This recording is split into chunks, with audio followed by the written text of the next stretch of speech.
हमारे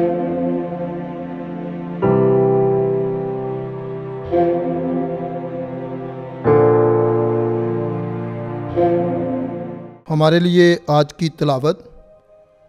मकाबीन की पहली किताब, उसका छठा बाब, उसकी पहली 13 आयत। जब बिन ताकिस बादशाह अंदरूनी ममालिक की गश्त कर रहा था तो उसने सुना कि फ़ारस के इलमलाई में एक शहर है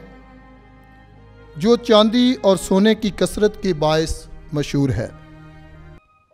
और कि उसमें एक मंदिर है जिसमें बड़ी दौलत है, और जहाँ वो तलाई आलात, जंग और बख्तर और तलवारें मौजूद हैं, जिन्हें सिकंदर बिन फेलबूस मकदूनी बादशाह ने, जो यूनान में पहला बादशाह था, वहीं छोड़ा। इसलिए उसने वहाँ जाकर उस शहर को ले लेने और लूटने की कोशिश की, लेकिन कामयाब ना हुआ, क्योंकि ये अमर शहर के बाशिंदों को मालूम हो गया और उससे लड़ने को निकले तो वो भागा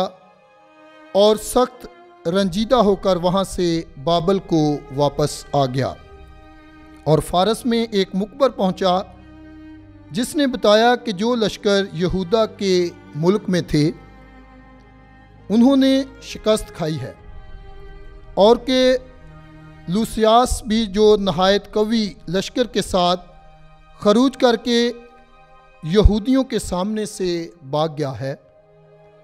उन्होंने शिकस्त खुर्दा लश्कर से लिए हुए हथियारों और ज़ख़ीरों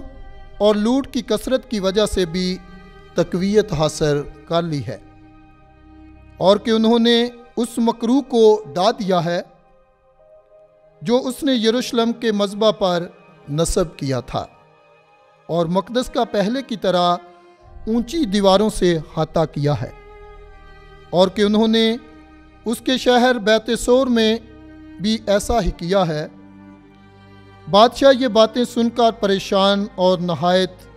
बेकरार हो गया और गम की वजह से बिस्तरे मर्ग पर जा पड़ा, क्योंकि जो कुछ उसने इरादा किया था वो वाक़या ना हुआ, और वो वहाँ बहुत दिनों तक पड़ा रहा, क्योंकि उसका गम शदीद बार बार ताज़ा होता रहता था। जब उसे अपनी मौत का यकीन हो गया तो उसने अपने तमाम मसाहिबों को बुलवा कर उनसे कहा कि मेरी आँखों से नींद जाती रही है और मेरा दिल गम से टूट गया है, इसलिए मैं अपने जी में कहता हूँ कि मैं किस मुसीबत में पड़ गया हूँ, और कि अब मैं गम के कैसे सैलाब में गर्क हो गया हूँ, क्योंकि मैं अपनी शौकत के वक़्त मुअज़्ज़ज़ और महबूब रहा हूँ। अब मुझे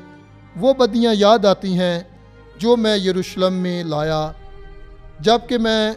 वहाँ के तमाम तलाई और नकराई ज़रूफ़ लेकर लश्कर भेजा, ताकि यहूदा के बशिंदों को बेसबब फना करूं। और अब मुझे मालूम होता है कि इसी बात से ये बलाएं मुझ पर आ पड़ी हैं। बस देख, मैं अजनबी मुल्क में शदीद गम से मरता हूँ। पाकलाम के पढ़े और सुने जाने पर खुदा की बरकत हो, खुदा का